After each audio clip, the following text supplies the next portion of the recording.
महत्त्वाची बातमी, राज्यातील शेतकऱ्यांच्या खात्यात उद्या 4,000 रुपये जमा होणार आहेत। पीएम किसान सन्मान आणि नमो शेतकरी महासन्मान निधीचे हे पैसे जमा होतील। पंतप्रधान मोदींच्या हस्ते उद्या वाशिममधील कार्यक्रमातून रक्कम वितरित करण्यात येईल। नमस्कार, शेतकऱ्यांसाठी महत्त्वाच्या ठळक बातम्या। युरियाची गोणी 45 ऐवजी 30 किलोची करा, कृषी मंत्र्यांची केंद्राकडे मागणी। सरळ कपाशी वाणाचे बीटी बियाणे तातडीने द्या, किसान सभेची मागणी।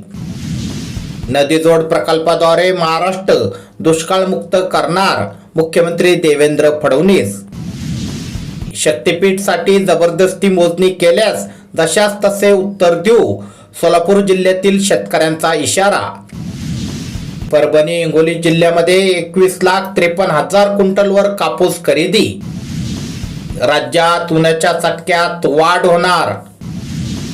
नाशिक जिल्ह्यात विजेचे 4 लाख स्मार्ट मीटर बसवले। नांदेडला 16 कृषी सेवा केंद्राचे परवाने निलंबित। सांगली जिल्ह्यात एप्रिल महिन्यात वादळी वारे, गारपीट व पूर्वमोसमी पावसाने 450 हेक्टरवरील पिके बाधित। वाशिमला तुरीच्या दरात 500 रुपयाची घसरण। विरोधाची भाषा करणे चुकीचे, मराठी सक्तीला पुणे पिंपरी चिंचवडमधून रिक्षा चालकांचा पाठिंबा। कलिंगडाचे दर कोसळले, शेतकऱ्यांना जाग्यावरच मिळतोय 2 ते 3 रुपये दर। शेतकऱ्यांसाठी अशाच प्रकारच्या महत्त्वाच्या ठळक बातम्या दररोज तुमच्या मोबाईलवर बघण्यासाठी आत्ताच चॅनल सबस्क्राईब करा। धन्यवाद।